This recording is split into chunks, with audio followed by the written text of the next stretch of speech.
والأولياء والشهداء والصالحين وإلى أرواح آبائنا وأمهاتنا ومشايخنا شيء لله لنا ولهم الفاتحة. أعوذ بالله من الشيطان. بسم الله الرحمن الرحيم. الحمد لله رب العالمين الرحمن الرحيم مالك يوم الدين إياك نعبد وإياك نستعين اهدنا الصراط المستقيم صراط الذين أنعمت عليهم غير المغضوب عليهم ولا الضالين.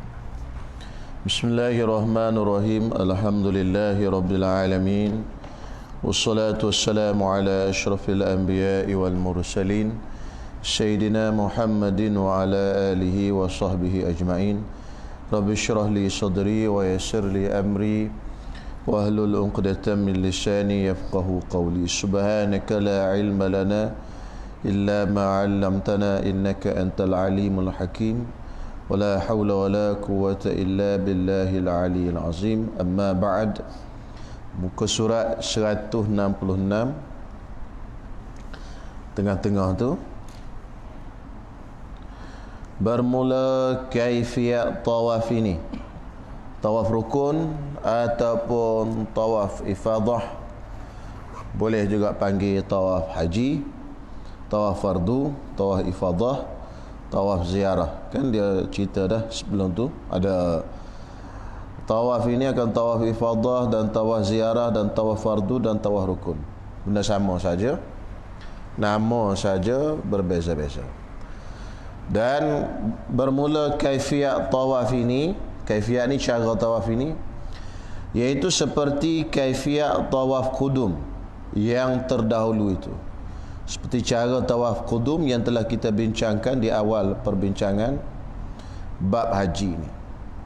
Dan masuk waktu melontar dan bercukur dan tawaf rukun ini, bila kita boleh melontar, bila kita boleh bercukur, bila kita boleh tawaf ini, masuknya bila? Kemudian daripada tengah malam, lepas pada pukul 12 malam, yang ke-10, malam yang ke-10 pada bulan Zulhijjah, pada bulan Zilhijjah. Maksudnya esok hari raya, lepas pada pukul 12 tengah malam, boleh dah nak melontar pun boleh, nak bercukur pun boleh, nak tawaf pun boleh dah. Boleh. Jadi kalau kita buat haji, lepas pada pukul 12 tengah malam tu, kita pun bercukur. Lepas daripada bercukur, kita pun melontar. Kan? Tapi ikut tertib dia apa? Hak sunatnya.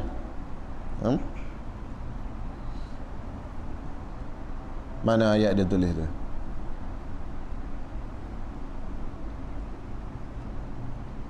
Tak ada. Tu atas, 2 pagi. 2 pagi sebelum daripada bermula tu. Tiada disyaratkan tertib. Kan? Tak disyaratkan tertib. Antara yang 3 ni maknanya tawaf dan juga melontar dan juga bercukur. Tak syarat tertib. Tetapi sunat jua, yakni apabila sampai ke Mina, maka melontar dulu. Melontar dulu mula-mula, sunat macam. Kemudian sembelih, kemudian maka bercukur, kemudian pada hari maka pergi pada hari itu ke Mekah kerana tawaf. Tapi kalau kita nak buat mana satu pun tak ada masalah. Tak ikut tertib pun tidaklah tak sah haji kita sah. Cuma sunat saja tertib itu.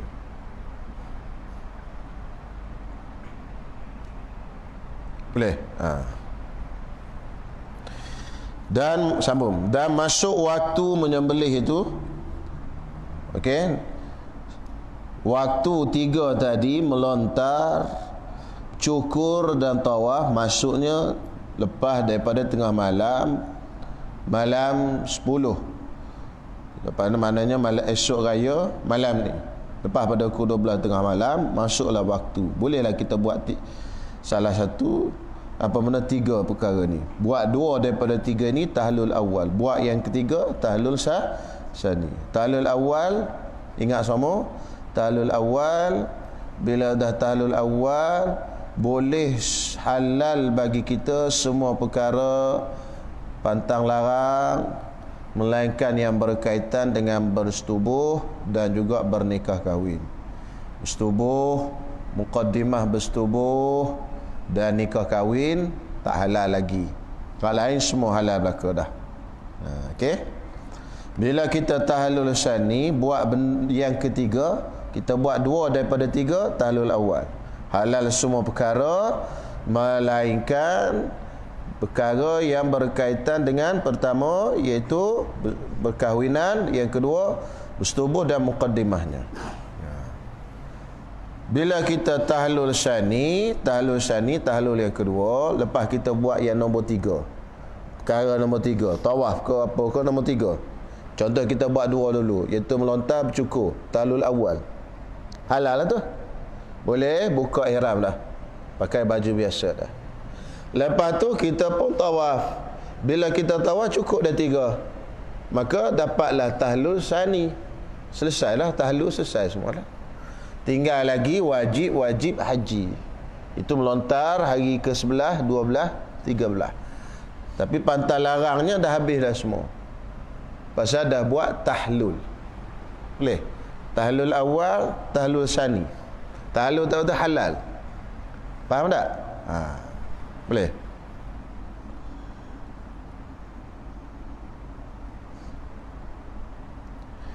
Baik, selesai. Itu waktu untuk kita buat 3 benda tadi. Dan masuk waktu menyembelih itu, adapun kita nak sembelih korban tadi, iaitu dengan naik matahari segala dan sekadar sembahyang hari raya dan khutbah. Matahari naik segala lepas subuh 16 minit. Okey, tak boleh korban lagi tu. Kena tambah lagi kadar sembahyang hari raya dan khutbahnya. Berapa minit khutbah? Ringkas-ringkas. Katalah 3 minit. 2 khutbah. Rukun, baca rukun, kemudian baca nasihat sikit, lepas tu tutup khutbah, lepas tu khutbah kedua 5 minit kita kata. Ambil mudah-mudah 5 minit. Lepas tu semayang 5 minit. Jadi kena tambah lagi 10 tambah ke 16 tadi jadi 26. Setengah jam lah senang. Setengah jam selepas daripada habis waktu subuh. Lebih kurang. Baru boleh kita sembelih binatang korban. Sekiranya kita sembelih binatang korban sebelum daripada masa tadi, apa jadi? Tak sah binatang korban kita. Sama ada di Malaysia ataupun di Mekah, di mana-mana pun tu waktunya. Katalah kita lepas subuh-subuh tu sebelum pergi sembahyang raya sembelih dulu. Tak boleh. Kena mesti habis masuk masa. Maksudnya lepas waktu subuh habis, tambah lagi kadar setengah jam, iaitu berlalu lebih kurang setengah jam lah senang. Campur 16 minit tadi dengan waktu sembahyang, dengan waktu khutbahnya, baru masuk waktu sembelih binatang korban. Sebelum daripada tu tak masuk waktu. Jadi kalau sembelih sebelum masuk waktu, tak sahlah, tak jadi binatang korban. Walaupun kita nak sembelih awal, tak boleh terlalu awal sangat. Kita sembahyang hari raya tu sunat. Walaupun kita tak sembahyang raya, kita nak korban, tak ada masalah. Boleh. Tak sembahyang raya tapi korban, tapi kena masuk waktu dulu lah. Orang haji dia tak sembahyang raya. Pasal apa? Pasal dia sibuk dengan amal haji. Ataupun dia sembahyang hari raya, boleh dia sembahyang seorang-seorang. Tidak disunatkan baginya untuk berjemaah macam kita. Pasal dia sibuk dengan amal kerja haji. Dia nak sembahyang, sunat sembahyang seorang. Tak ada jemaah lah macam kita ni. Baik, selesai. Menyembelih itu, masuk waktu menyembelih itu iaitu dengan naik matahari segala dan sekadar sembahyang hari raya dan khutbahnya. Habis. Dan jika telah sa'i itu kemudian daripada tawaf qudum. Kalau dia dah tawaf qudum dulu, dia sa'i dah. Lepas tawaf qudum, tawaf selamat datang, qudum tu datang. Lepas tawaf dia terus sa'i. Kan? Maknanya dia ihram dah, lepas tu dia tawaf qudum. Dia nak buat haji ifrad ni. Haji ifrad, maknanya ihram haji dulu. Dia ihram dalam kapal terbang lagi. turun sampai di lapangan terbang, dia pun pergi ke masuk Mekah. Bila sampai ke Mekah, kita tawaf qudum, tawaf selamat datang. Lepas tawaf qudum, tawaf selamat datang tu, dia sa'i terus. Kan, dia sa'i terus. Sa'i tu dah dikira sa'i haji dah. Jadi lepas pada tawaf rukun ni, lepas buat haji ni, lepas tawaf rukun tak payah sa'i dah. Kalau masa dia datang dulu, dia tawaf qudum, dia tak sa'i, lepas pada tawaf ifadah ni, tawaf rukun ni, dia kena sa'i pula. Itu. Dan jika telah sa'i ia, kemudian daripada tawaf qudum akan sa'i fardu. Kan, kalau dia dah sa'i fardu dulu, dan apabila selesai daripada tawaf itu, tawaf ni, tawaf rukun ni, maka iaitu kembali ia ke Mina, kerana bermalam dan melontar jamrah yang 3. Jadi kalau dia tawaf dah, kalau dia dah sa'i dah lepas tawaf qudum dulu, tak payah tawaf lah. Tak payah tawaf, tak payah sa'i lah. Allah, berbeli-beli. Kalau dia dah tawaf, kalau dia dah sa'i dah selepas daripada tawaf qudum itu, dia tak payah sa'i dah. Kalau dia belum sa'i lagi lepas tawaf rukun ni, dia kena sa'i pula. Ini maksudnya dalam haji kena tertib sebahagian besar rukun. Tertib sebahagian besar rukun. Maksud tu ulama kata dalam kitab fiqh apa benda?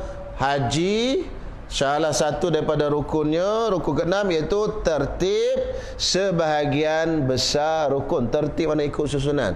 Kenapa dia awak masuk sebahagian besar rukun? Maksudnya ada rukun yang boleh tak tertib. Apa? Sa'i tadi. Patutnya sa'i hak normal biasanya lepas daripada tawaf rukun. Tapi kalau bawa pergi depan pun boleh, tak ikut susunan pun tak apa.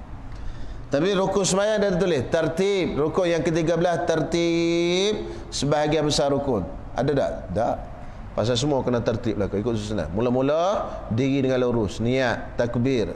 Khilaf tu jelah, khilaf je. Lepas tu rukuk, lepas tu intidah. Tak boleh intidah dulu baru rukuk. Semua kena tertib lah. Itu boleh. Jadi balik dia semula ke Mina untuk melontar jamrah yang 3, iaitu jamratul ula, jamratul wusta dan jamratul aqabah.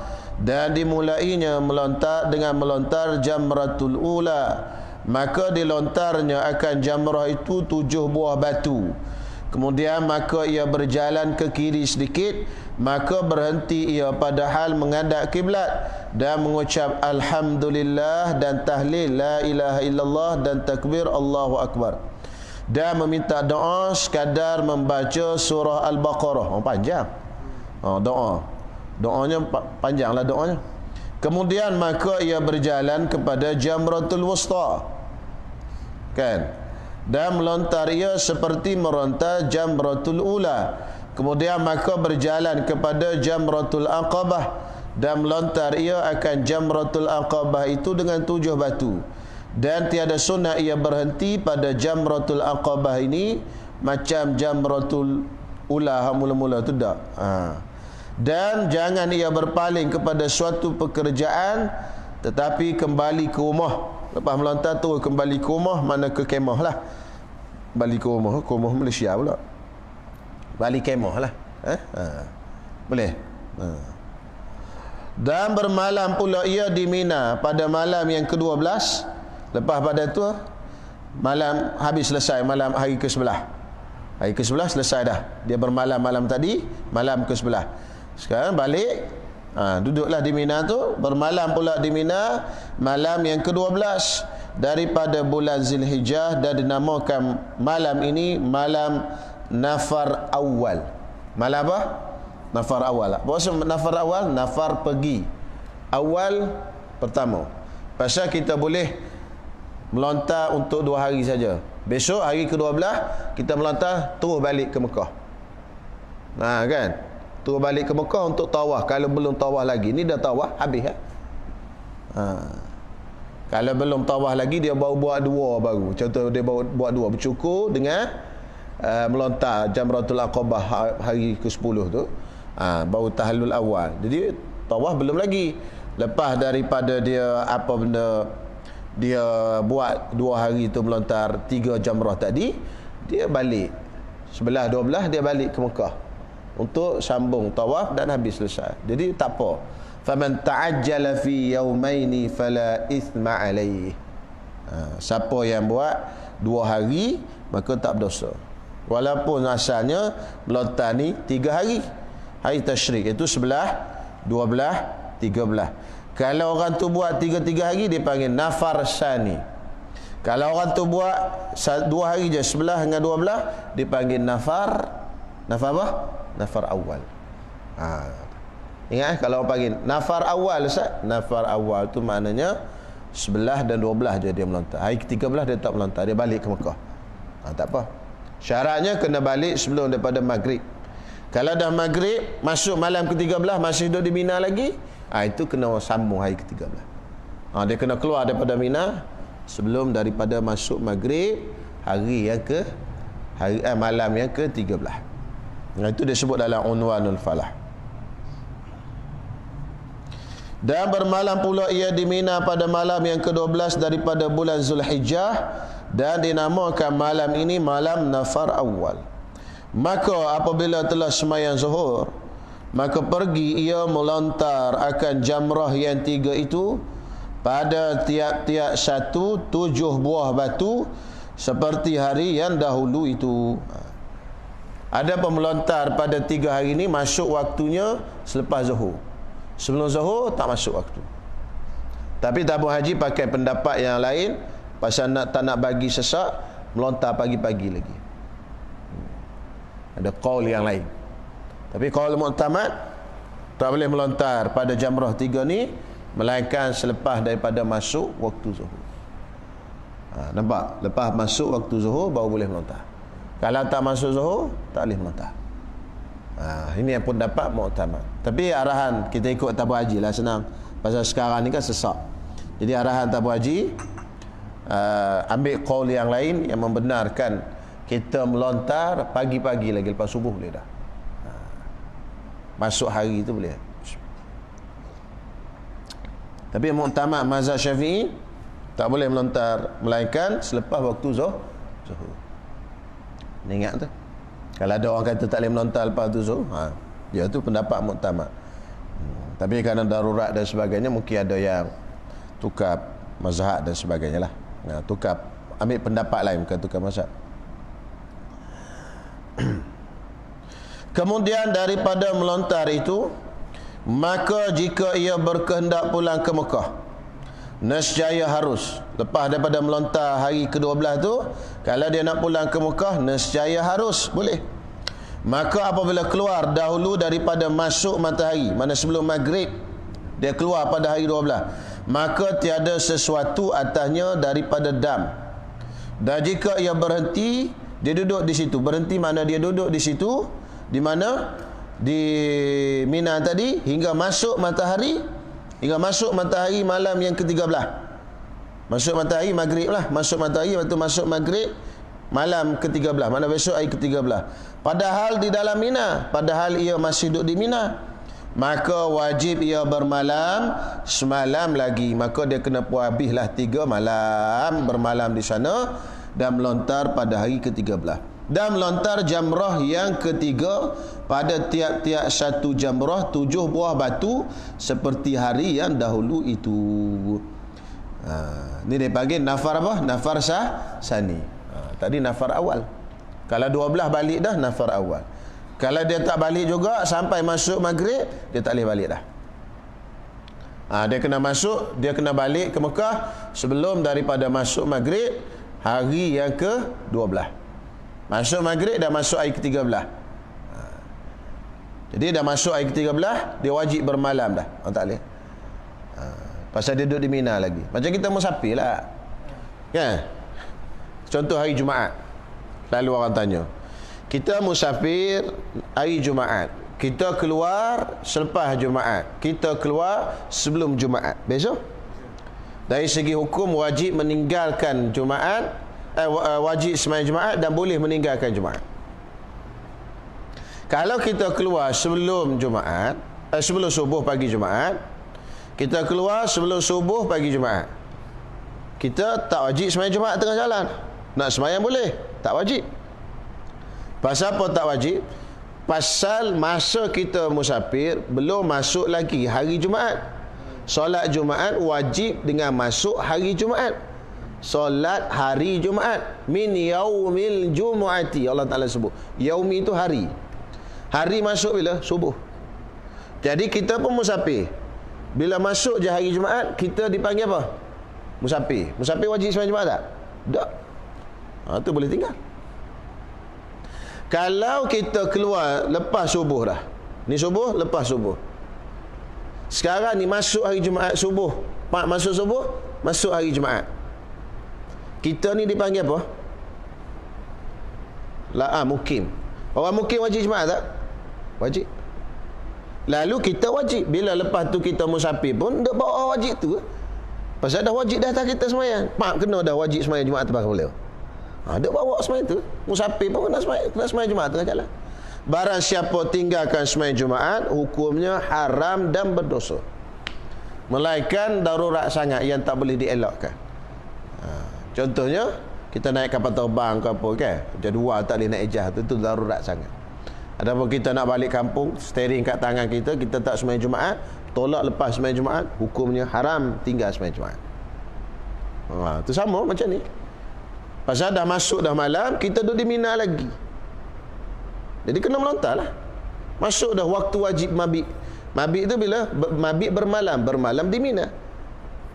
Tiba-tiba masuk dah maghrib, dia duduk di Mina lagi. Tak boleh tubik lah. Kalau tubik pun, kalau keluar pun, masih wajib lah, kena bayar dam lah.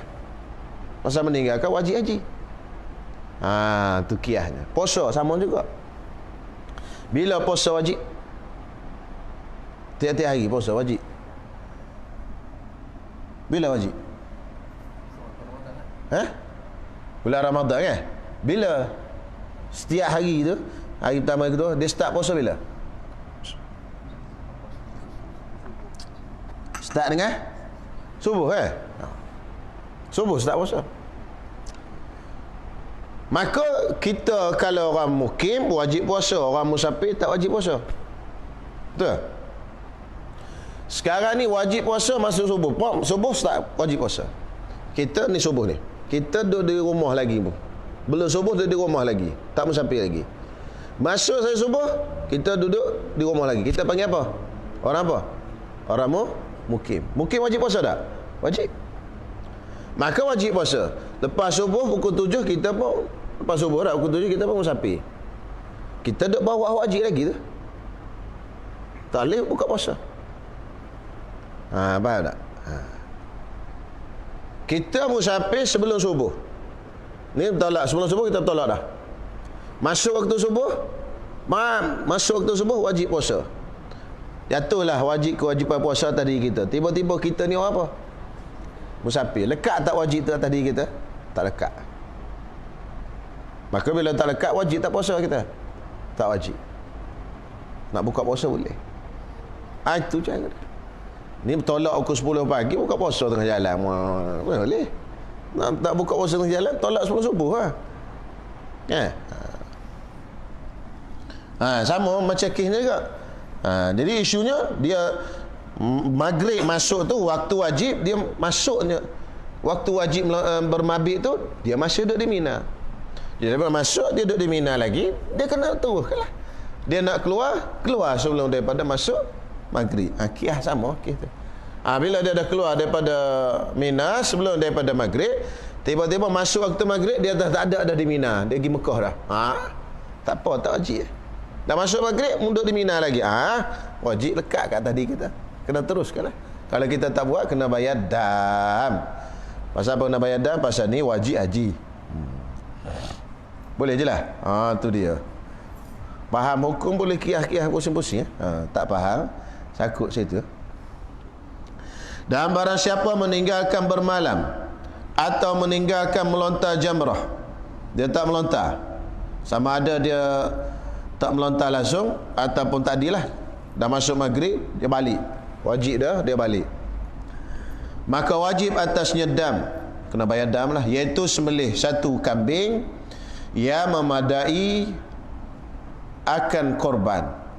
Maka jikalau tiada kuasa, akal yang demikian itu, kalau tak mampu, maka wajib ia puasa 10 hari, 3 hari kemudian daripada hari tasyrik, dan 7 hari ketika sampai ke negerinya. Habis hari tasyrik 11, 12, 13 ni tak boleh puasa. Boleh puasa ke 11, 12, 13? Tak boleh. Hari tasyrik haram puasa. Habis je hari tasyrik, puasa di tanah haram, di Mekah kena puasa. Hari ke berapa tadi? 14, 15, 16.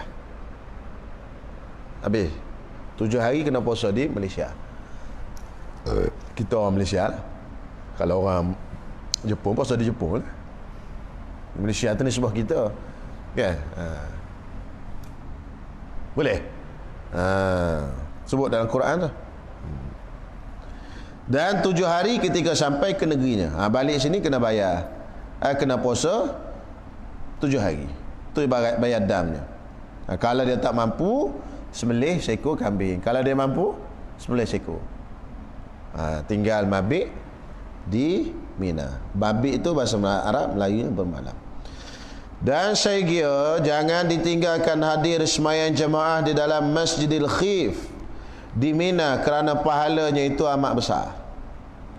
Dan apabila ia pulang ke Mekah, maka sunat ia berhenti pada tempat yang bernama Muhassab, iaitu tempat yang antara Mina dan Mekah, tetapi terlebih hampir ke Mekah, dan sembahyang asar dan maghrib dan isyak di situ.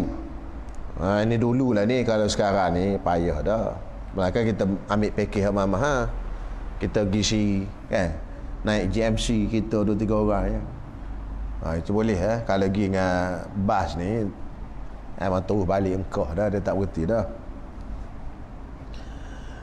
Di situ kemudian maka tidur sesaat. Lepas sunat sembahyang situ sebelum masuk Mekah. Sembahyang apa? Kita lepas pada melontar tu, hari ke-12 tu, lepas Zuhur tu masuk waktu Zuhur, kan? Ikut asal pendapatnya lah. Zuhur tu masuk waktu melontar. Selesai melontar, terus bertolak sampai di tempat nama Muhassab ni. Kita pun sembahyang asar, maghrib dan isyak di situ. Tak masuk Mekah lagi. Lepas tu, lepas sembahyang isyak tu, sunat pula tidur sesaat di situ. Tidur sekejap. Kemudian maka ia masuk ke Mekah. Barulah masuk Mekah. Tu. Wallahu a'lam. Al-jumlatu syaminah fi sifatil umrah wa ma ba'daha ila tawafil wada'. Jumlah yang ke-8 ni nak cerita pasal umrah. Pasal lepas buat haji, sunat buat umrah. Ni cerita haji ifrat. Haji yang paling afdal sekali. Ni perjalanan flow yang diceritakan oleh Imam Ghazali ni, flow haji ifrat. Pasal apa? Pasal haji yang paling afdal sekali. Ini flow dia nya. Satu-satu. Okay. Kitab ni dia cerita flow. Tu bagus tu.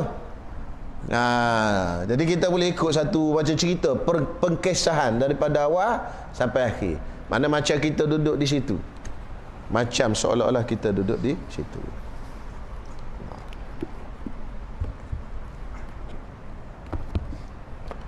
Balik ke Mekah buat umrah lah. Umrah selepas pada haji ni dipanggil haji ifrat. Kalau umrah sebelum daripada haji dipanggil haji apa?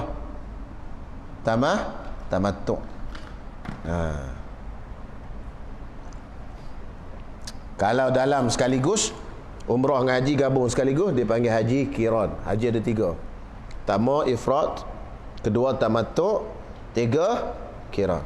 Tu kena ingat tu. Kena hafal. Dan belajar ni balik jangan tutup tu kitab. Balik ni petang ke apa, malam ke apa, jangan esok lusa. Hari yang sama, kena tengok dulu. Baru dia lekat. Padahal kalau kita tengok 2-3 4 hari lepas, dia tak ingat dah. Apa ni ustaz cerita ni? Dia kena tu begitu. Dia kena buat. Cara nak lekat ilmu, balik. Kalau balik terus pun tak apa. Ataupun tengah hari sikit ke, petang-petang ke, buka balik ustaz ajar. Baca balik. Ingat balik tak poin-poin tu? Kalau boleh kita recall balik, insya-Allah dia lekat. Kalau tidak, dia payah. Kalau payah juga, kita nak buka balik lepas 4 hari. Gapo dah masuk sini, tak ingat dah. Tak mahu kita mengaji, usia dah banyak sikit . Tu maju ada pembantu tutor. Kan? Zaman dulu susah. Baik, ni. Kitab Tajul Urus. Tajul Urus ni kita baca je sebenarnya. Kan? Baca. Ambil barakah je. Bukannya kata ustaz ni dah beramal semua dak ni. Cuma ambil barakah orang kata. Sebab muncul di akhir-akhir zaman ni macam-macam orang. Ada pelik-pelik lah. Ahli makrifat lah. Macam-macam.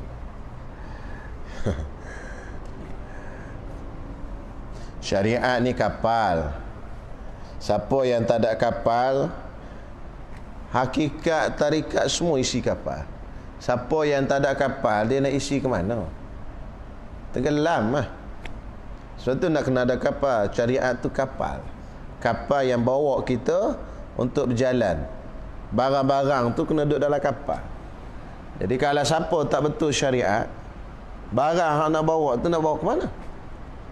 Tenggelam dalam laut. Ibarat gitu. Tenggelam dalam laut habis.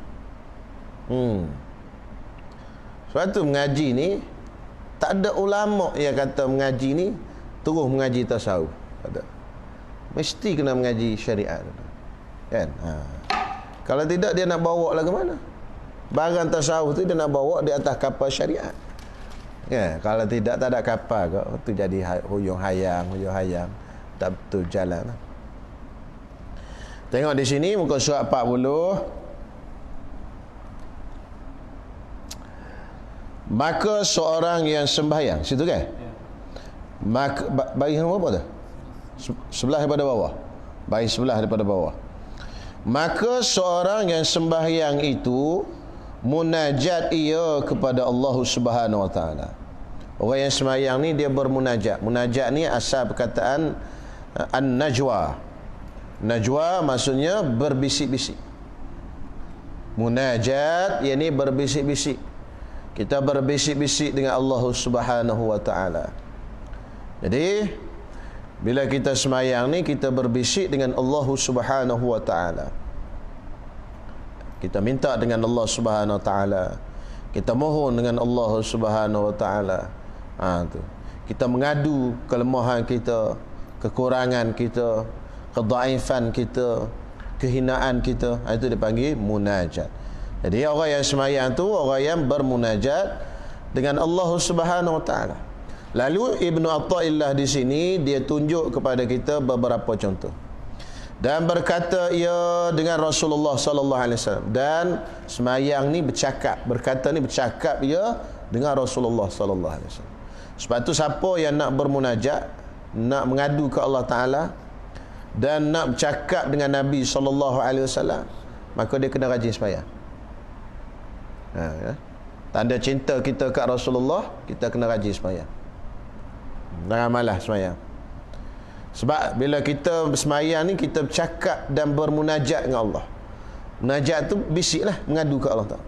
Dan kita bercakap ke Rasulullah sallallahu alaihi wasallam.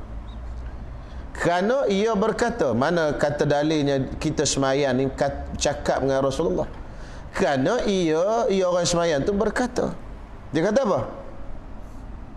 Assalamu alayka ayyuhan nabiyyu wa rahmatullahi wa barakatuh.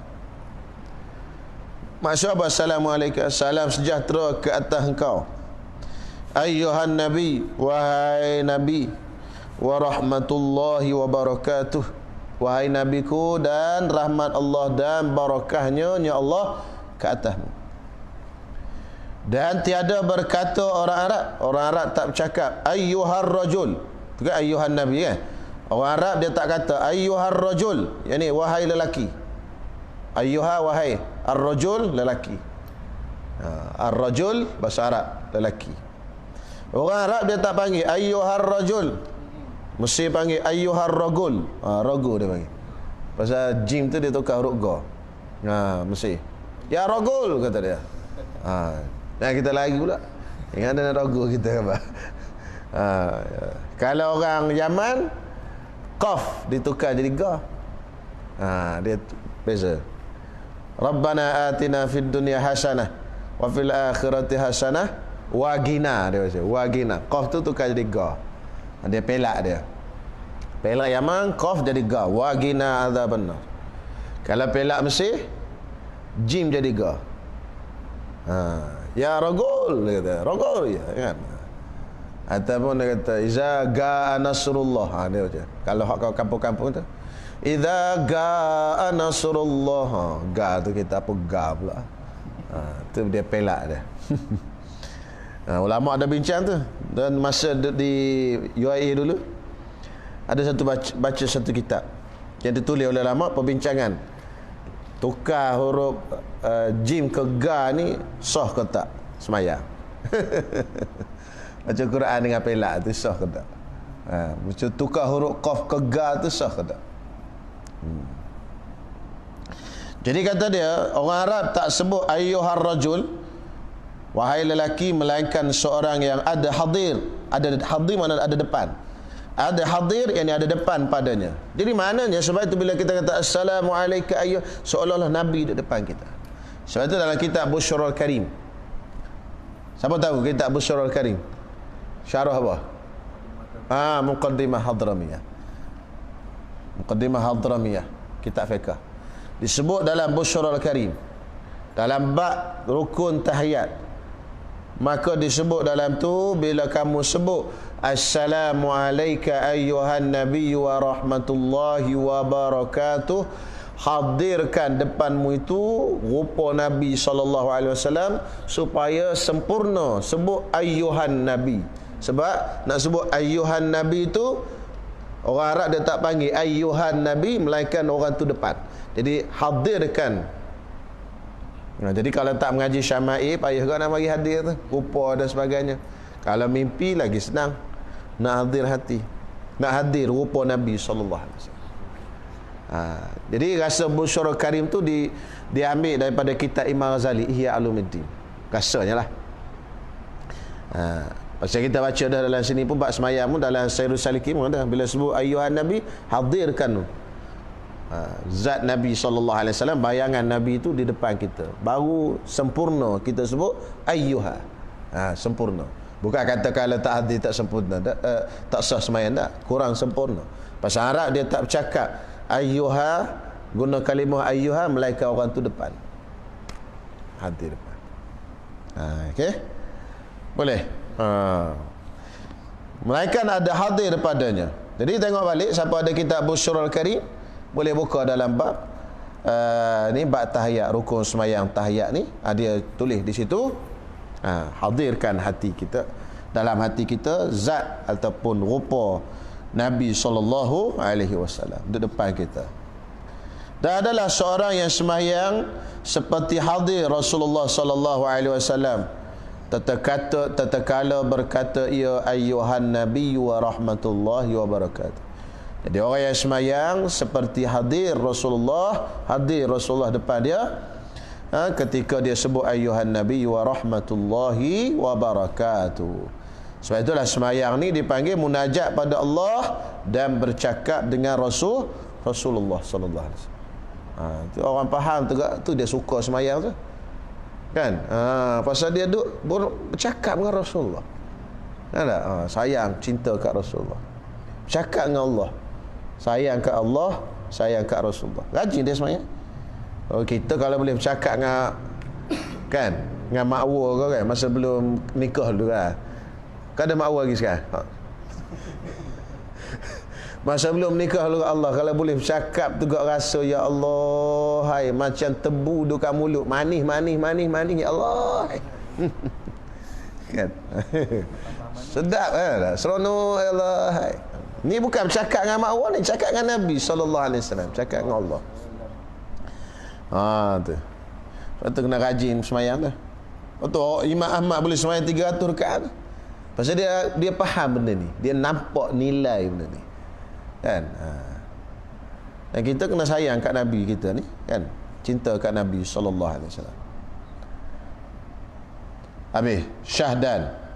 Semayang 2 rakaat pada malam terlebih baik itu sebenarnya. Tukar, terlebih baik. terlebih baik daripada 1000 kali rakaat semayang pada siang hari.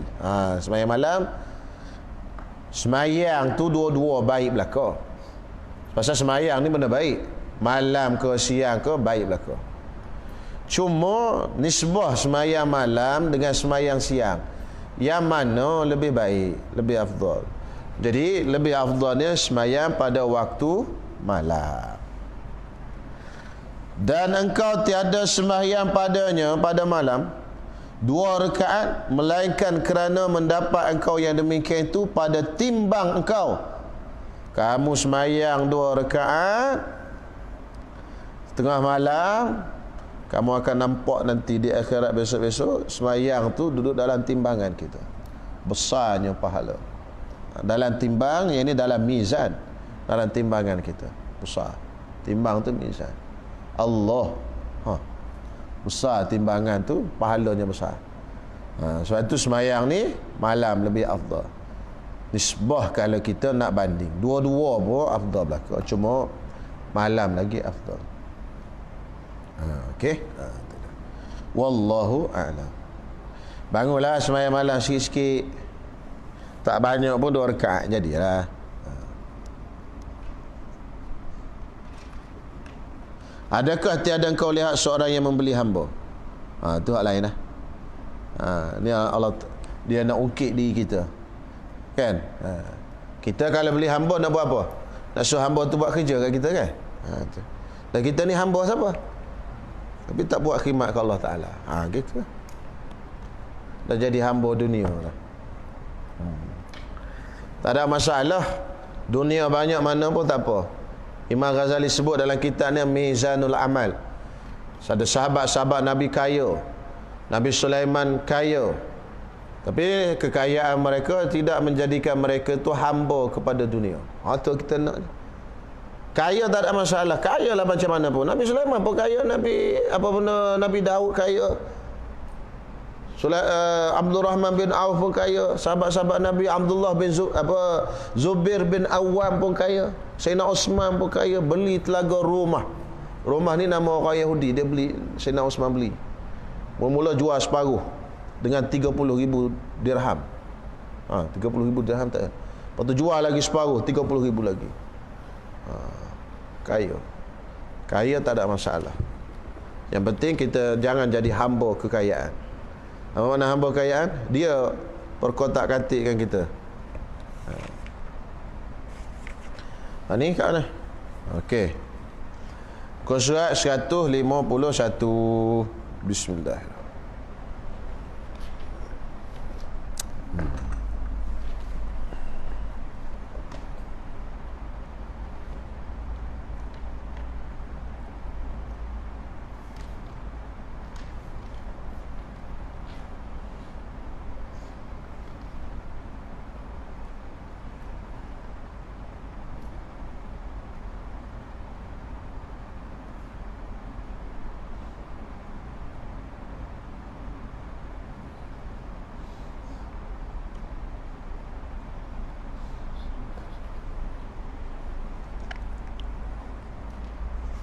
Satu 151 atas sekali. Dan demikian lagi hukum pada rikas, hukum zakat rikas, bacanya rikas, tiada disyaratkan haul. Zakat rikas tiada disyaratkan haul. Haul tu makna tahun. Tak semestinya cukup setahun. Apa makna rikas? Rikas ni dafinul jahiliyah, iaitu harta yang tenggelam dalam bumi yang milik orang-orang jahiliyah dahulu kala, sebelum daripada Islam. Adapun kalau harta itu adalah harta orang Islam dengan tanda-tandanya, maka dia tidak dipanggil rikas, dia dipanggil luqatah. Tak dipanggil rikas, panggilnya luqatah. Boleh? Rikas ni harta yang terbenam dalam bumi. Jadi mudah bahasa kita ke harta karun. Tapi syaratnya ada tanda-tanda yang menunjukkan dia itu harta orang jahiliyah. Kalau contoh kita jumpa mangkuk, tertulis di mangkuk emas tadi, mangkuk perak tadi ke apa, ataupun duit zaman dahulu kala tertulis nama-nama Allah ke, tertulis nama sultan ke apa ke, itu sultan Islam. Maknanya itu ada bukan rikas, itu luqatah. Kita kena ijtihad dulu, mungkin ada waris dia. Ni siapa punya? Tengok cek waris dia siapa. Tengok susu kalu dia. Sultan Melaka contohnya waris dia. Dapat kat Sultan Melaka. Waris dia. Tu luqatah. Adapun harta jahiliah itu dipanggil rikas. Kita boleh milikinya. Sebelum kita milikinya, kita kena bayar zakat dulu. Zakat rikas. Benda itu kita jumpa, tengok ada cok Firaun. Cok Firaun. Tulisan pun tulisan Firaun. Contohnya. Maka kita kena apa benda, kita nak miliki benda itu boleh. Pasal jumpa dalam tanah kita dan kita gali ke apa semua ni. Kita nak miliki boleh, tapi sebelum jadi milik kita, kita kena bayar dulu zakat rikas. Zakat tu tidak semestinya dibayar bila cukup tahun, tak cukup tahun pun boleh bayar. Wajib bayar terus, bukan kena cukup tunggu setahun dulu. Jika ada nisabnya, jika rikas yang kita jumpa itu cukup nisab, kena bayar zakat. Nisab berapa kalau mah? 20 miskal. Kalau perak 200 dirham. Kan? Tak ingat dah? Emas 20 miskal. Perak 200 dirham. Miskal ni dia berat sikit, dia ringan sikit. Bersamaan dengan berapa gram? Tengok baliklah, rasanya 595 gram. 595 gram perak. Kalau emas tadi 85 gram, lebih kurang.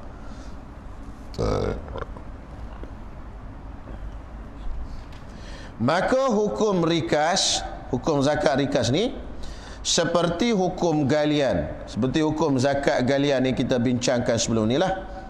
Itulah jua, samalah jua, iaitu wajib dikeluarkan zakatnya ketika itu jua. Maka iaitu zakatnya, zakat rikas, iaitu khumusnya, iaitu 1/5. Khumus tu 1/5. Dia besar zakat dia, kan? Zakat ma'din tu 2.5%. 2.5%. Ini 1/5. Kalau zakat ma'din 1/40. Bersamaan 2.5%. Ini 1/5, lagi besar. Maknanya kena bahagi 5, potong separuh, keluar zakat. Berapa tu? 25. 20%. 20 dah 5 100 ya. 20%. Yang zakat tu tadi sikitnya 2.5%. Ni 20%. Ingat jumpa harta karun yang milik Arab jahiliah dulu, milik orang belum Islam. Kalau kita di Malaysia milik Hindu dulu, kan? Hindu dulu kan? Kita boleh jadi milik kita. Syaratnya kena keluar bayar zakat dulu. Zakat nama dia zakat rikas. Ada lauk pun sama. Jumpa emas ke apa. Kalau galian, jumpa emas dalam lauk yang galian punya, itu ma'din sebelum ni hak kita bayar. Zakat galian, zakatnya 2.5% je. Hak kita lombong apa semua tu. Ini kapal karam, kata kapal karam. Kita pun tengok tak ada tanda-tanda Islam, tanda jahiliah. Ada tertulis muka tengkorak ke apa kan. Jahiliah tu. Kalau Islam, sebab tu barang-barang orang Islam dulu dia tulis Arab. Kita sekarang tak nak tulis Arab. Tak. Dia tulis pasal apa? Takut hilang ke apa. Benda tu boleh cam. Antara tanda nak cam tu benda tu. Nak cam benda ni orang Islam punya ke orang kafir punya. Okey, kita pun jumpa. Kita, boleh jadi milik kita. Boleh. Rikas. Syaratnya yang orang kafir boleh. jahiliah. Okey, bayar zakatnya 1/5. Kalau yang ada tanda-tanda Islam tu dia harta orang Islam. Harta orang Islam. Harta orang Islam tak boleh. Dia ada waris dia. Kena cari waris dia. Dia ada luqatah, kena isytihar. Luqatah tak? Kena cari waris dia. Isytihar. Luqatah kan barang kita jumpa ni isytihar. Saya jumpa ni duit Sultan Melaka. Siapa waris Sultan Melaka? Cari waris. Tengok Sultan Melaka. Kan, kalau betul lah kan. Dia dapat. Wallahu alam lah, kita pun tak tahu betul ke dah kan. Dia kata dia waris Sultan Melaka. Kita pun terima lah. Kalau betul ke dia. Boleh? Gitu. Barang orang Islam sampai bila-bila pun dia ada pemilik dia. Lah sekali tak ada siapa? Baitul Mal. Lah tak ada. Dan jika ada nisabnya, dicukupkan dengan barang yang ada pada miliknya sekalipun. Seperti yang kita bincang dulu, maknanya contohlah dia jumpa barang emas tadi 15 miskal. 15 je, tak cukup 20 miskal. Tapi di rumah dia ada 10 miskal. Ada 10 miskal emas. Nak capur dua tu jadi berapa? 25. Cukup dalam nisab. Kena keluar juga. Kena keluar juga hak 15 tadi. Boleh? Kita jumpa 15 je. Tak kena keluar zakat ni. Tak boleh. Tengok dulu di rumah kita. Oh, ada. Kalau sekarang kita simpan duit, kira nilai. Kita nilaikan emas ni berapa harganya. Oh, nilainya tak cukup 14,000. 13,000 nisab sekarang kan. Cukupnya ada 10,000 je. Tapi dalam bank kita ada 10,000 lagi. Kena bayar zakat juga. Tak tu. Tidak disyaratkan haul. Faham? Zakat ma'din dan rikas tidak syarat haul. Ma'din galian, rikas ni harta yang kita temu tak syarat haul. Jumpa terus keluar zakat. Tak cukup nisab, tengok dulu ada tak nisab barang yang sama jenis. Kalau jumpa emas, ada tak emas ataupun duit di rumah kita, nilaikan sama, ada tak yang mencukupkan nisab. Kalau ada, campur sekali. Walaupun kita jumpa tu tak ikut nisab.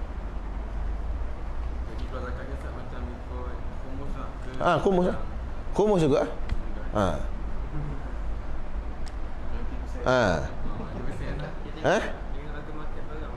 Harga market barang. Sekarang ni kita kira harga kan. 20% jugalah. 20% daripada barang yang kita jumpa tu tadilah. Hak duit rumah kita tu, kita nak bayar zakat nanti cukup haul. Pasal tu kena haul. Lepas tu zakat itu harta simpanan. Harta simpanan, mah perak simpan, dia syarat kena cukup haul baru syarat zakat. Tapi nisab, bahagian nisab ni untuk cukupkan nisab boleh kena gabung hak tu. Tapi bayar hak baru jumpa ni je. Faham tak? Bukan bayar sekali hak tu. Gabung untuk cukupkan nilai nisab. Tapi bayar hak baru jumpa ni je. Persen ni je. Dah. Persen hak tu je. Hak tu je kena bayar zakatnya. Cuma wajib bayar zakat atau tidak? Sekarang ni isunya. Wajib bayar zakat atau tidak dengan timbangan ni? Kita jumpa tak wajib. Pasal tak cukup 20 miskol emas. Emas patutnya 20 miskol. Tiba-tiba di rumah kita, katalah jumpa 10 miskol. Tiba-tiba di rumah kita ada 10 lagi miskol. Cukuplah nisab. Tapi yang itu emas yang disimpan. Emas simpan, masuk dalam zakat emas simpan tu, dia syaratnya cukup haul baru bayar. Ni tak payah bayar lagi, tak cukup haul lagi. Ni rikas. Rikas kena bayar terus. Jadi kita pun tengoklah timbang berapa. 10 miskol. 10, 1/5 daripada 10 berapa? Iya kah? Khumus 1/5 daripada 10. Ya. 2 miskol. Potong 2 miskol keluar zakat. Ataupun boleh ikut taklid mazhab lain, tak nak potong, nilaikan semasa 1/5 daripada nilai semasa. keluar zakat. Ni je kena keluarnya. Ada kalau kira sekali tu jadi besar pulaknya. Kan? Oh, kalau kira sekali dengan duit ada di rumah tu jadi besar kena keluar zakatnya. Kenapa? Habis itu semua 1/5. Dah duit tu banyak kan? Duit di rumah dah banyak. Mungkin 1/5 tak atas 1/5 tu semua dah. Tak kena. Islam tak zalim. 1/5 keluar zakat daripada hak ni. Lagi 4/5 kita punya. Boleh? Milik kita lah. Gitu. Jadi Islam ni gitu. Sebab tu dalam syariat Islam dia panggil takaful. Takaful. Sebab tu Islam ni kalau betul-betul amal Islam tak payah takaful dah. Tapi dah orang tak amalkan Islam tu nak kena buat takaful. Ni takaful. Tolong menolong, bantu membantu. Maknanya jumpa harta kena bagi orang miskin. Jadi tidak ada orang miskin dalam masyarakat Islam sebenarnya. Sebab tu Abul A'la Al-Maududi dia kata apa? Kalau orang Islam di negara Islam tetapi masih ada yang miskin, Abu A'la Maududi ke Imam Syarawi tak ingat lagi. Syarawi kata, kalau ada orang fakir di negara Islam, masih fakir di negara Islam, ketahuilah orang kaya itu merompak harta mereka. Maksudnya orang kaya tak bayar zakat. Oh, kalau semua jalankan maknanya syariat Islam tak payah takaful. Orang kaya buat kerja dia. Orang fakir tak ada di negara Islam. Banyak tak bayar zakat. Jumpa mah perak tak bayar zakat. Ada mah perak pun duk lari tak nak bayar zakat. Buat helah itu helah ini. Tu jadi miskin ada orang. Ya dah tu. Kalau bayar betul-betul, pengurusan zakat pun betul-betul, insya-Allah tak ada orang miskin di negara Islam. Contoh dia kata apa? Seperti bahawa didapatkan rikas itu 15 miskol. Zakat emasnya 20 kan? Dia jumpanya 15. Tak wajib lah. Dan ada hartanya 5 miskol. Tapi di rumah ada emas 5 miskol. Maka jumlahnya 20 miskol. Iaitu nisabnya. Maka wajib dikeluarkan 3 miskol zakatnya. Okey, 3 miskol. 1/5 daripada 15. Betul kan? 3 miskol je lah. Bukan 1/5 daripada 20. Boleh? Faham tak tu? 1/5 daripada 15. Hak jumpa tu je. Jadi 3 miskol. Kena cepat matematik sikit ya.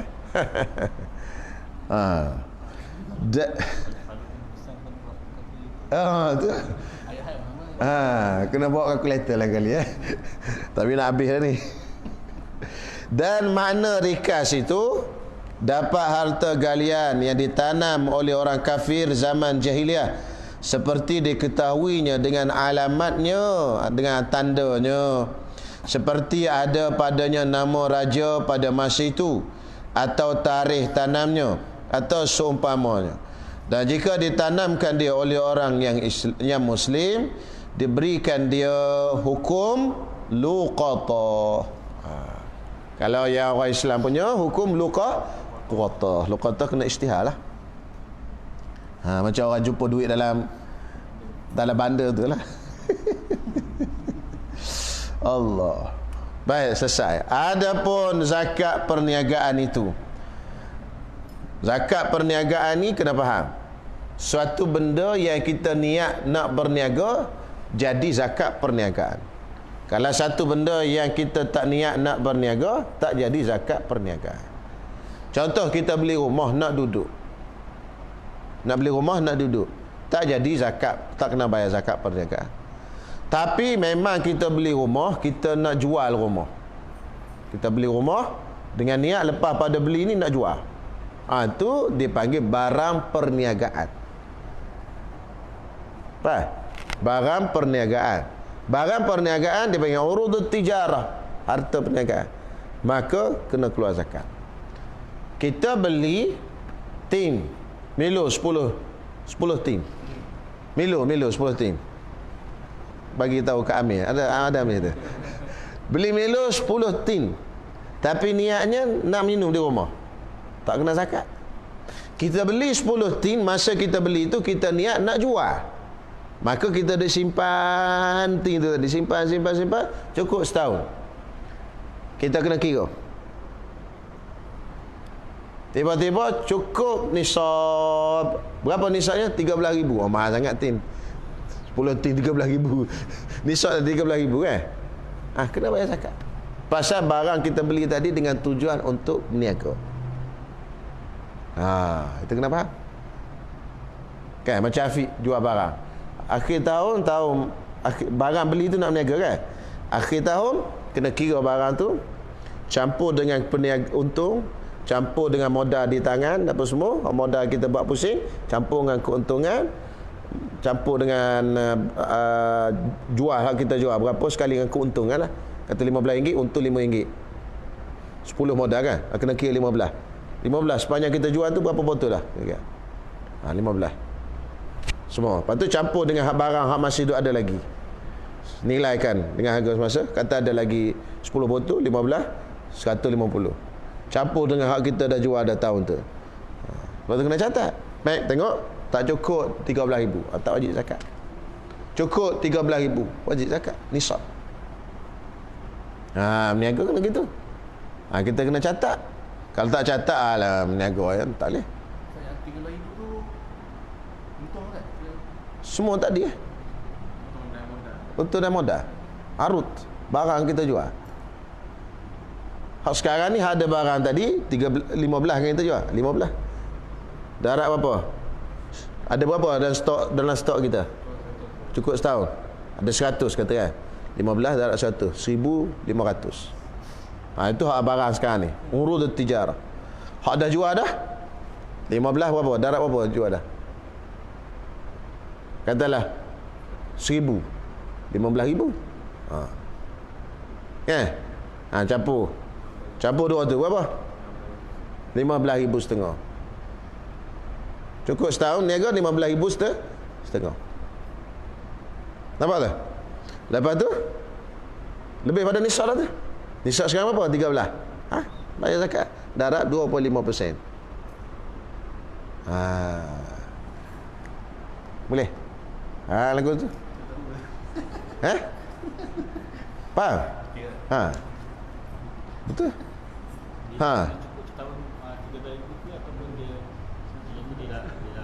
Tak kira.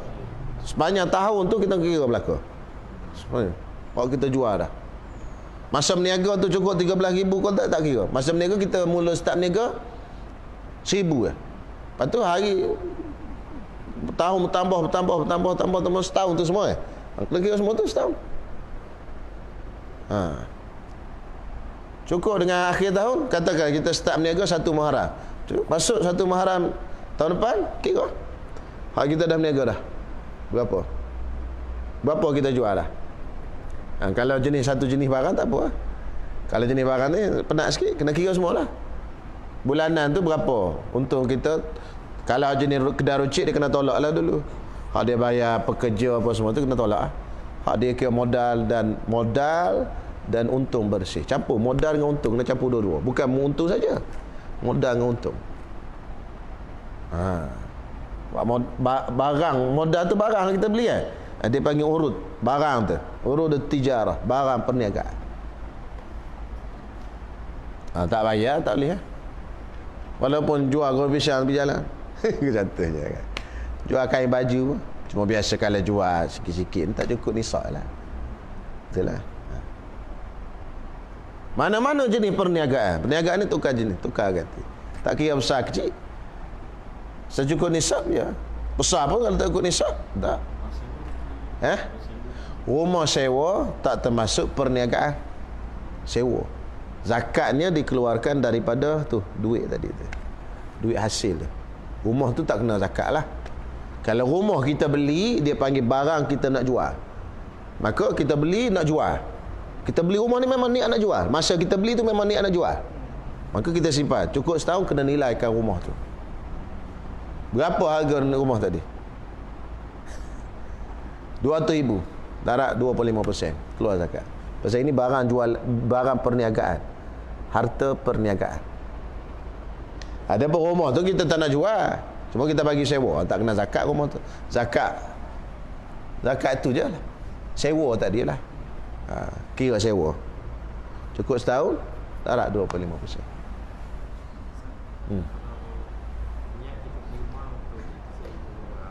Untuk sewa kau orang. Start daripada niat tu kira harta perniagaan.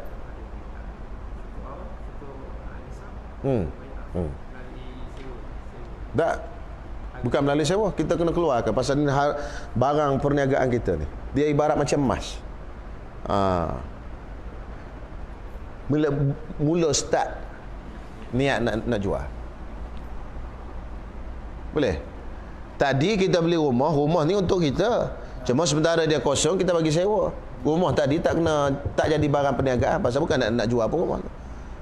Jadi yang jadi zakatnya, kena bayar zakatnya tadi je sewa rumah tu je. Adapun rumah tadi tak kena bayar pasal dia bukan barang perniagaan.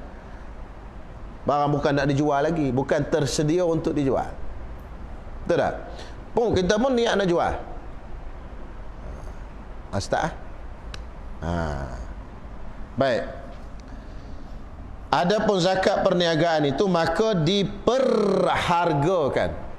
Tahu perhargakan? Dinilaikan. Pada akhir haul, akhir tahun dengan harganya pada ketika itu. Pada harga ketika itu. Harga nak jual pada ketika itu. Dengan jenis harga yang dibelikan dengan dia. Dan nisabnya itu nisab harga yang ia belikan dengan dia. Dia beli dengan berapa? Dengan ringgit. Nisab ringgit. Ringgit Malaysia berapa? 13,000. Kan? Maka jika dibelikan dengan emas, dikira-kira nisab emas. Dan jika dibeli dengan perak, dikirakan dengan nisab perak. Pasal tak sama. Itu cerita dululah pasal mata wang lain, perak emas ni. Sekarang mata wang sama je, satu je. Kalau Malaysia semua ringgit belaka. Tak ada kata ni pakai perak pun tak ada, kan? Maka jika tiada dibelikan dia dengan emas atau perak, hanya dibelikan dengan mata benda, bata, jual beli sistem bata, maka hukumnya dikirakan dengan naqdul balad, mata wang negeri, iaitu di belanja negeri. Mata wang negeri itu apa? Emas ke perak? Kira mata wang negeri itu. Kalau dia jenis dia beli itu sistem bata, jadi dia tak tahu masa dia beli itu berapa harga emas peraknya. Jadi dia kena nak kira dengan mata wang negeri, nilai dengan mata wang negeri. Boleh? Faham tak tu? Contoh, dia tukar gandum dengan apa? Dengan kacang. Tukar, bata. Kan? Lepas tu gandum dekat kedai dia lah. Cukup setahun. Berapa harga gandum ni? Nak nilai dengan harga kacang belia itu mana boleh? Kacang bukan mata wang kan? Lalu nak nilai dengan apa? Mata wang negeri tu. Itu contoh masa dululah, belum ada mata wang. Sekarang nilai dengan ringgit lah, senang lah. Kan? Tengok gandum tu berapa? Oh, banyak ni berapa? Sekilo berapa? Ada tak lah, berapa ada? Keluarlah. Tengok sekilo ada 200 kilo. Kan? 200 kilo. Sekilo berapa? Sekilo RM1. Baru RM200. Tak kena zakat lagi. Belum cukup 13,000. Itu zakat perniagaannya. Senang je. Apa payahnya? Belanja negeri itu, mana mata wang negeri itu, naqdul balad, iaitu belanja negeri itu ni mata wang negeri itu. Dan yang intibarkan sempurna nisabnya atau tiada sempurna nisabnya itu pada akhir tahunnya. Kira akhir tahun. Tengah tahun tak kira. Faham tak? Masa start berniaga, modalnya baru RM5,000. Tak kira RM5,000. Tengok, cukup setahun, 1 Muharram niaga, start niaga, 1 Muharram kira semua. Cukup ke tak cukup? Hak tengah cukup ke tak cukup, tak kira. Masa start berniaga tu tak start modal 13,000 ke apa, tak kira. Tengok macam cukup akhir tahun 13,000 lebih. Nisab sekarang 13,000 kata. Cukup, keluar zakat. Akhir tahun je, tak kira tengah-tengah tu tak masuk. Lebih ke kurang ke apa, tak masuk. Jadi cukup. Tengok barang dah kedai, nilaikan berapa semua. Ni harta kita, harta perniagaan. Pasal apa dia kena zakat harta perniagaan? harta hak kita simpan di rumah tak kena.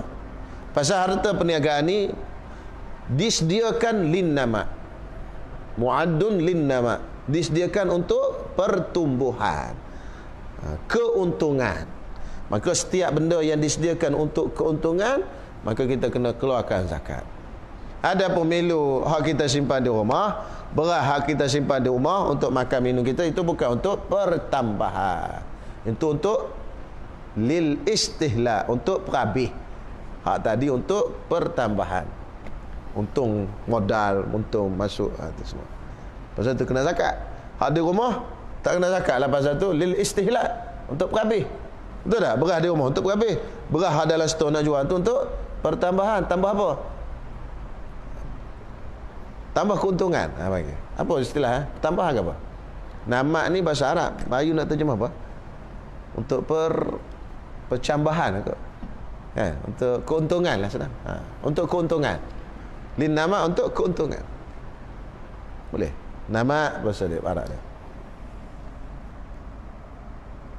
Iaitu haul tu ketika sempurna 12 bulan Arabi daripada awal belinya.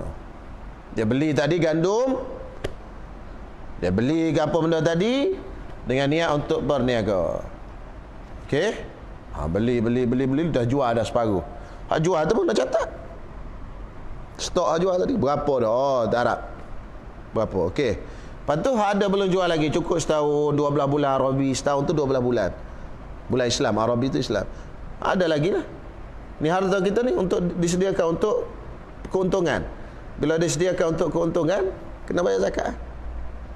Okay. Tengok berapa lagi ada. Campur dengan hak dulu dah, hak jual. Ni ada, hak jual. Tengok-tengok, cukup nisab. Kena bayar zakat. Boleh?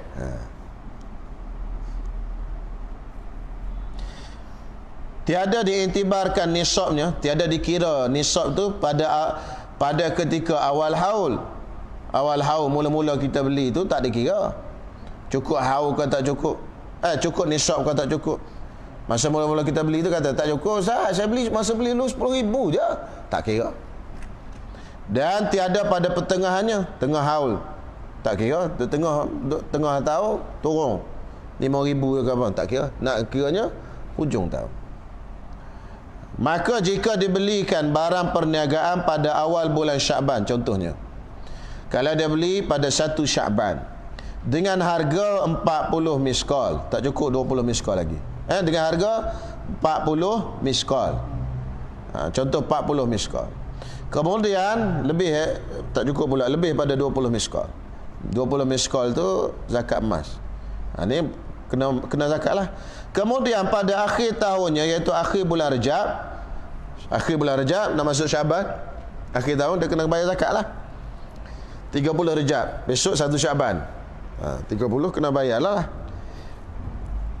Akhir tahun yang kemudian, yang selepas pada tu, diperhargakan barang-barang itu dengan harganya pada ketika itu.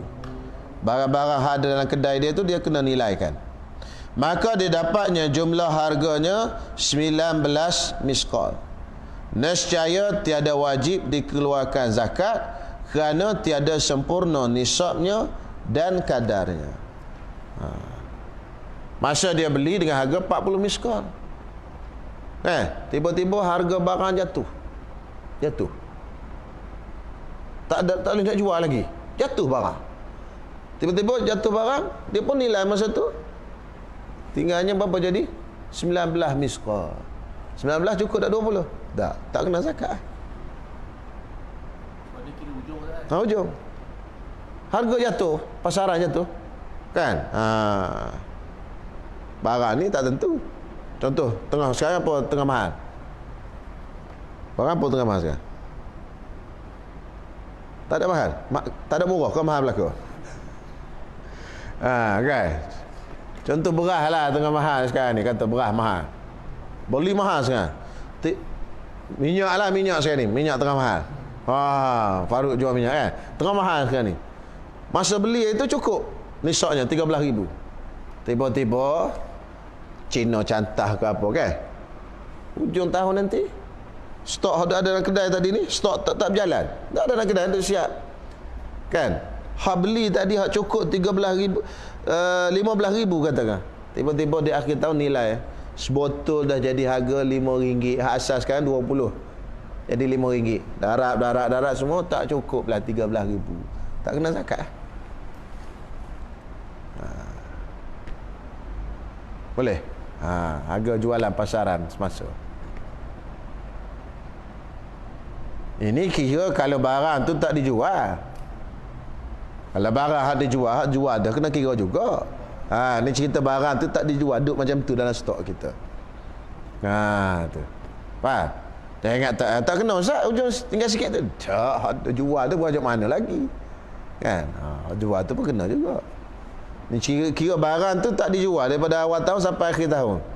Masa beli tu, gitu. Contoh rumah. Masa beli harga dia 20,000. Katalah ada rumah 20,000. Okey, kita beli tu memang niat nak berniaga. Tiba-tiba harga pasaran turun rumah. 10,000 je. Tak cukup nisab tadi. Nisab 13,000 kan? Akhir tahun tadi 10,000. Tak kena zakat tau. Nilai harga rumah besar ni berapa sekarang ni? Rumah besar ni 10,000 je. Memang rumah tu kita beli untuk jual, tapi tak ada orang beli lagi.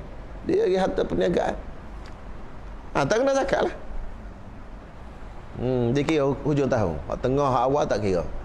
Hujung tahun. Tapi biasanya barang ni tak jatuh. Kau naik ada. Tak? Kan Nafi? Barang kau naik ada. Jatuh dah. Turun dah. Dunia sekarang ni. Tu. Hujan je turun. Baik. Mana dah tadi? Kemudian diperhargakan barang itu dengan harga pada ketika itu. Maka didapatnya jumlah harga sebenarnya adalah sempurna zakatnya dan kadarnya. Zakatnya dan kadar zakatnya. Kadar zakat perniagaan itu, yakni perniagaan itu rubu' usyur 1/40. Itu 2.5%. Samalah. Rubu' 1/4, usyur 1/10. 1/4 darat 1/10, jadi 1/40. Itu kaedah bahasa Arab. Kalau dia tulis rubu' usyur, maknanya rubu' 1/4, usyur 1/10. Jadi darab tu 1/40. Rubu' usyur naqad, iaitu naqad itu yakni satu suku daripada 40 daripada jenis belanjaan negeri yang diperhargakan dengan dia.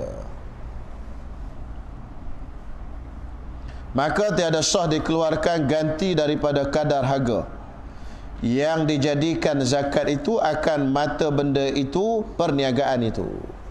Tak sah keluarkan barang, kena keluarkan harga. Tak boleh kita kata okey 1/40 potong, ambil gandum sikit, keluar gandum zakat. Tak boleh, dia kena keluarkan harga emas ataupun perak. Kalau kita agak mata wang lah ni sekarang, kena keluar dengan mata wang ringgit berapa.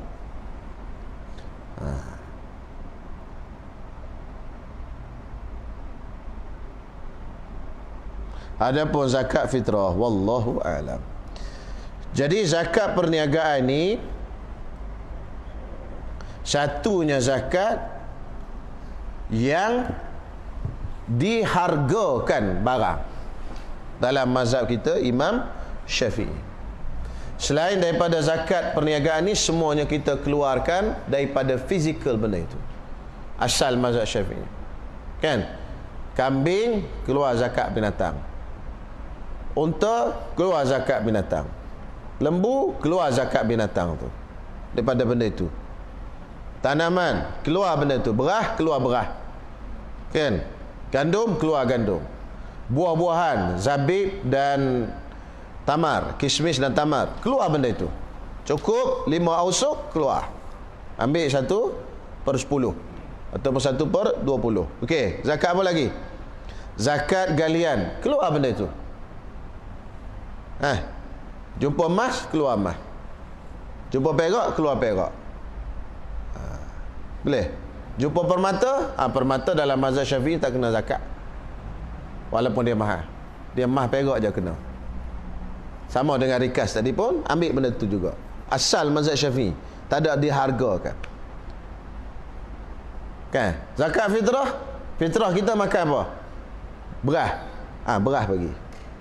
Itu asal mazhab Syafi'i. Cuma zakat perniagaan saja dihargakan, dinilaikan. Nilai benda tu. Jadi tuan-tuan semua, kita ni bila kita ada harga tu, barang tu dihargakan dengan nilai duit tadi, dengan nilai barang tadi, berapa duit yang kita dapat, itu keluar zakat. Dia tak boleh keluar barang tu. Ini satunya dalam mazhab Syafi'i. Adapun dalam mazhab lain, contoh dalam mazhab Hanafi, boleh dihargakan barang-barang yang lain. Boleh barang. Termasuklah zakat fitrah, harga satu cupak. Zakat fitrah satu gantang bersamaan dengan RM7. Bersamaan dengan apa? RM7. Beres. Habis aku? Ada soalan?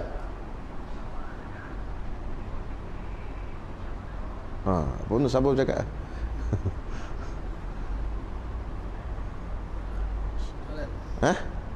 Cukup Pukul 12 dah.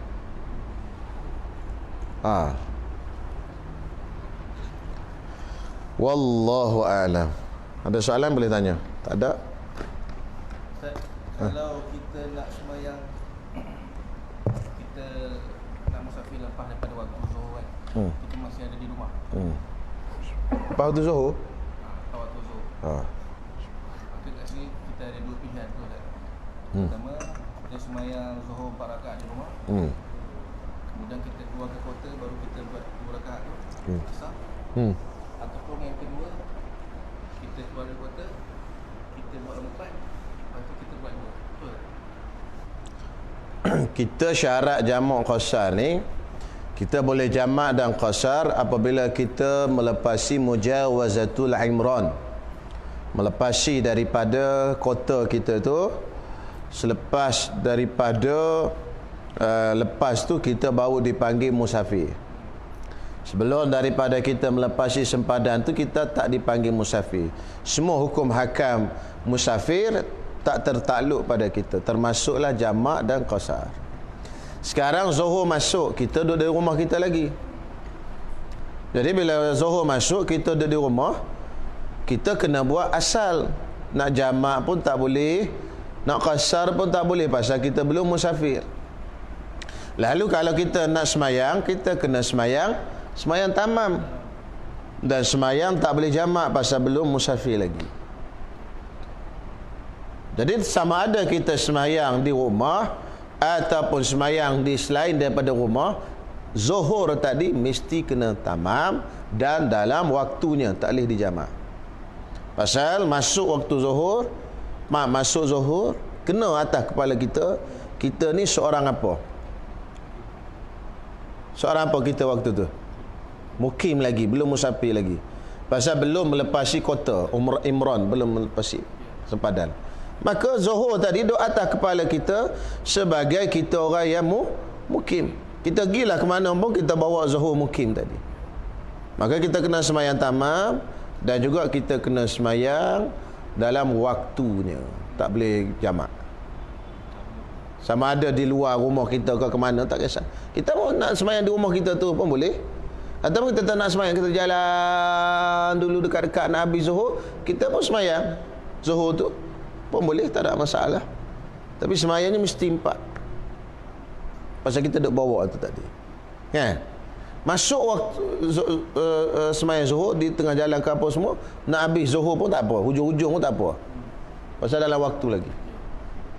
Bila masuk asar, masuk waktu asar, kena atas kepala kita. Kita sekarang ni siapa dah? Kita sekarang ni panggil apa dah? Musafir lah kan? Pasal dah jalan dah. Dah keluar daripada sempadan dah, jauh dah pergi dah. Okey, kita dah musafir. Maka asal tadi tertakluk kepada hukum musafir, boleh. Kita nak qasar pun boleh, tak nak qasar pun boleh. Jamak tak boleh lah pasal zuhur dah semayang dah. Nak jamak ngapa lagi? Jadi qasar je lah. Nak qasar pun boleh, tak nak pun boleh. Jadi asal ni boleh kita semayang 2, boleh kita semayang 4. Pasal kita dah dinamakan musafir. Itu je formulanya.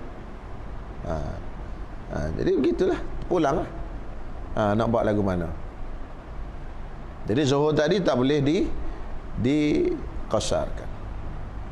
Pendapat muktamad dalam mazhab Syafi'i lah. Walaupun ada juga pendapat yang kata boleh jamak di rumah dengan niat kita nak musafir. Boleh kita jamakkan di rumah dengan syarat dalam hati kita niat nak musafir. Jamak saja.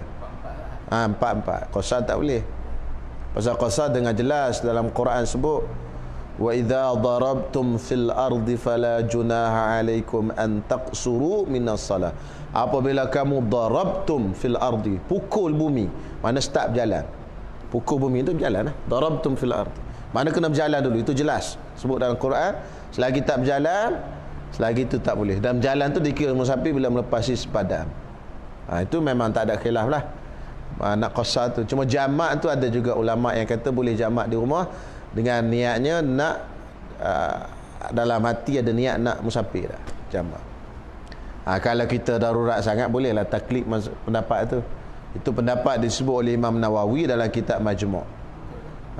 Tapi hak muktamad mazhab Syafi'inya macam itulah hak muktamad. Imam Nawawi sebut qaul dalam kitab Majmu'. Sebenarnya bukan qaul daripada Imam Nawawi, cuma pendapat itu disebut oleh Abu Ishaq Asy-Syirazi dalam Muhazzab. Imam Nawawi cuma syarahkanlah Muhazzab tu jadi Majmu'. Ada satu qaul yang kata boleh jamak di rumah dengan syarat niat dan nak musafir. Tapi muktamadnya tak boleh. Jadi kalau kita nak ikut orang muktamad tak boleh lah. Jadi kita orang mengaji boleh naik. Orang tak mengaji dia tak boleh Betul tak? Kalau orang yang tak mengaji dia pakai fikmah haji lah. Fikmah haji dia tak boleh itu lah. Fikmah haji tak boleh memang itu muktamad pun tak boleh. Jadi kalau kita pakai fikmah haji tak boleh lah. Kita pakai majmu'. Hebat kita majmu'. Cuma gitulah, kalau kita nak buat tu kena, kalau orang yang tak biasa kita kena jelas-jelas dululah. Takut dia jadi keliru pula. Ni kita buat ni pendapat yang kedua dalam mazhab Syafi'i. Pendapat ni tidak muktamad, lemah. Cuma boleh diamalkan. Gitu. Yalah, kadang-kadang yalah, kalau kita nak musafir jauh, kadang-kadang kita nak keluar lepas zuhur.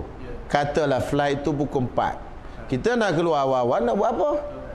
Keluar lepas zuhur. Dan semaya zuhur di rumah. Lepas tu pula sampai di airport pukul 4. Asar pula nak hantar kapal terbang. Susah pula.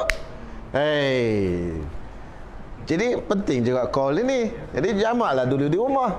Nah, naik atas kapal terbang selamat dah asar kita tu. Nak sampai di sana dah maghrib dah nanti. Gitu. Nak keluar awal buang masa, takkan nak duduk melepak kat airport tu. Kita sentiasa naik kapal terbang kan. Kalau orang jenis hak sekali-sekala naik kapal terbang, naik flight pukul 4, subuh dah sampai dah. Kat airport tu orang kampung kan, dia datang awal sungguh. Flight pukul apa pakcik? Kapal terbang pukul apa? Kapal terbang pukul 4. Subuh sampai dah. Yalah, takut terlepas, kata dia. Boleh. Itulah keluasan fiqh ni menolong kita, membantu kita. Okey. Soalan Azwan. Darah bila dah tumpah pada subuh harus qada solat kan? Darah wiladah tumpah waktu subuh Harus qada solat. bukan harus tu, mesti ke? Mesti semayang ke? Jadi dia nak soal tu, maknanya kalau darah tu keluar waktu subuh, nanti kena qada ke semayang subuh tu? Kena qada lah, dengan syarat dia masuk waktu subuh tu sempat semayang. Masuk subuh masuk ke apa? 6.10. Darah tu keluar 6.30 katakan. Dalam waktu subuh lah. Jadi 6.10 sampai 6.30 20 minit. Betul tak? 20 minit tu sempat semayang subuh. Kan? Masa yang muat untuk semayang subuh. Lalu keluar darah tu 6.30. Kan? Keluar darah tu 6.30. Darah wiladah ke darah apa tu dia? Darah lepas bersalin. Tanyanya darah wiladah tumpah lepas subuh. Macam mana tu? Tumpah lepas subuh. Bunyi tumpah tu macam darah nak bersalin. Ialah soalan, tumpah dalam waktu subuh. Darah apa? Macam tanya darah apa? Sebab kalau wiladah lepas bersalin dia keluar. Wiladah tu darah wiladah. Maksudnya darah nifas. Darah nifas tu lepas bersalin. Masuk darah wiladah dia apa benda? Pasal darah wiladah yang tak ada. Dia darah ada haid, nifas, istihadah. Mungkin maksudnya darah masa nak bersalin tu, sebelum salin, sebelum baby keluar. Jadi okey, kita cuba fahamkan soalan. Maksud darah wiladah yang dia soal tu, darah sakit nak bersalin. Masa nak keluar baby tu. Jadi tumpah tu dia panggil tumpah tu. Macam air ketuban. Itu masuk lah. Rasanya itulah darah wiladah tu macam tu lah kot. Betul darah sakit nak bersalin. Bukan darah wiladah. Darah sakit nak bersalin. Jadi sakit nak bersalin, keluarnya darah itu subuh tadi. Jadi dah wajib lah sembahyang subuh. Nanti lepas bersih nanti kena qada lah subuh tu. Pasal tumpahnya keluarnya dalam waktu subuh. Cuma lain kali kalau nak tanya bukan darah wiladah, panggil darah sakit nak bersalin. Dalam bahasa Arab dia panggil damut talaq. Damut talaq, darah sakit nak bersalin.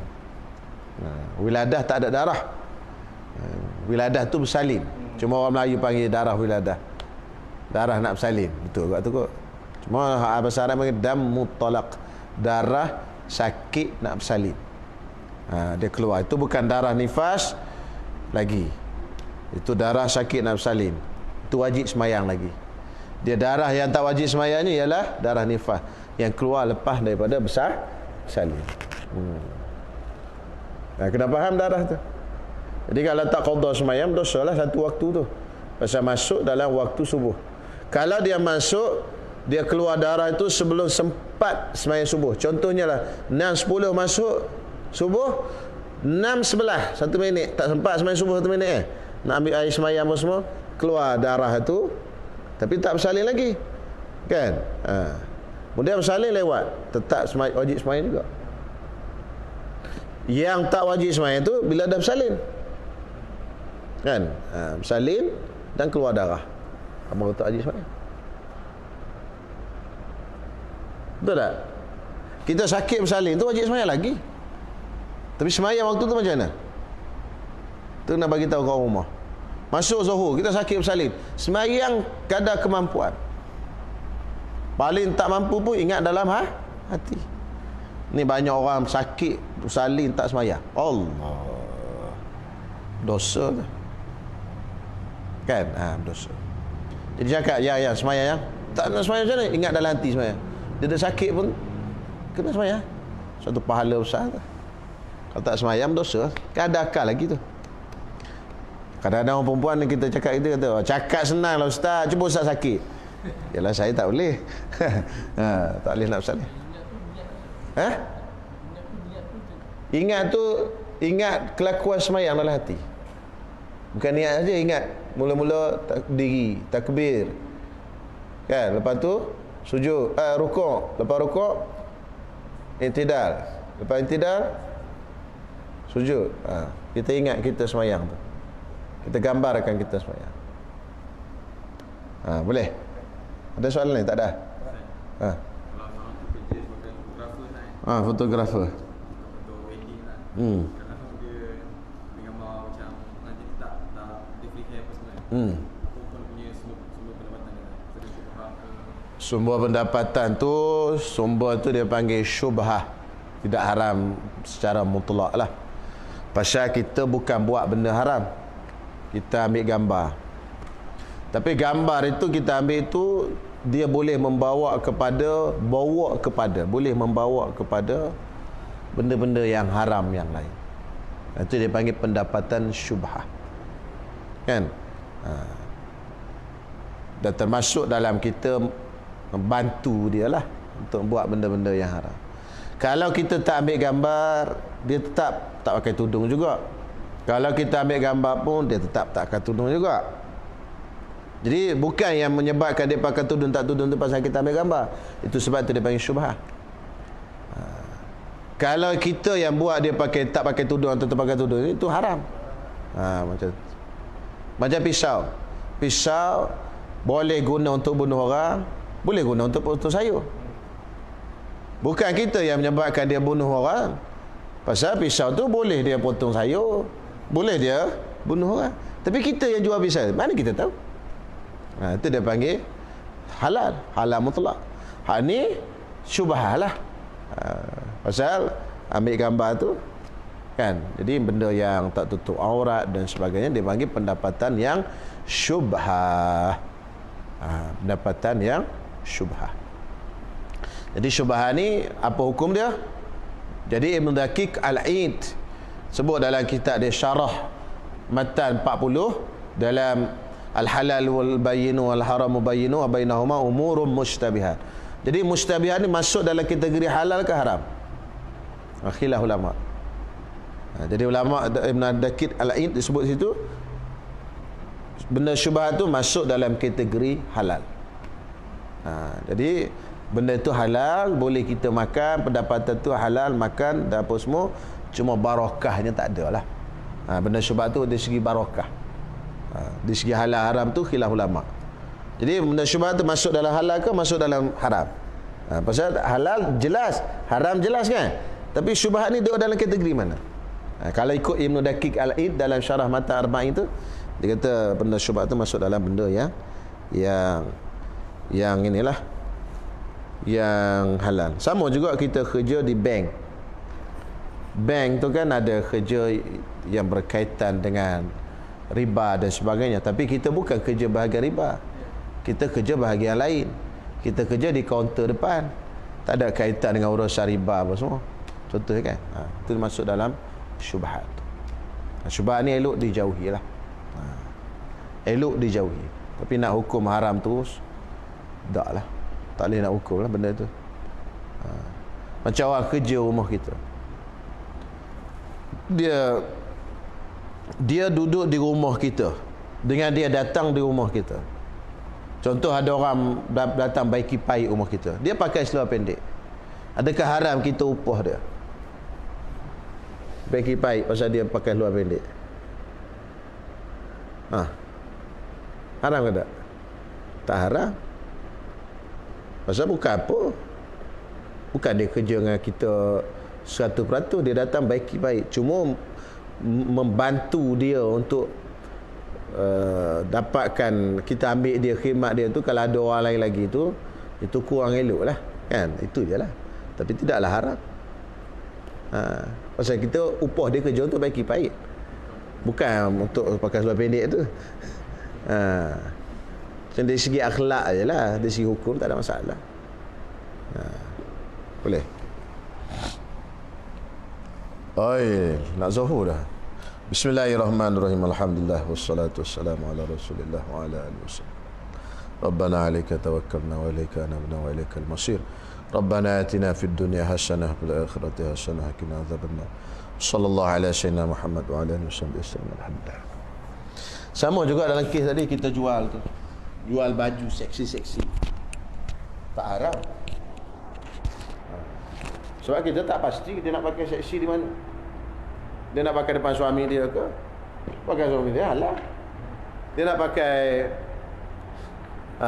depan orang ke, itu baru haram. Jadi bukan kita. Jadi sama dengan fotografer kan? Kalau kita tak ambil gambar pun, dia tak tutup aurat juga. Dia memang tak tutup aurat dah. Cuma kalau dengar orang yang baru-baru nak berhijrah, dia tu, pelik hukum ni. Tak. Macam semalam lah, azan perempuan haram, menyanyi tak haram.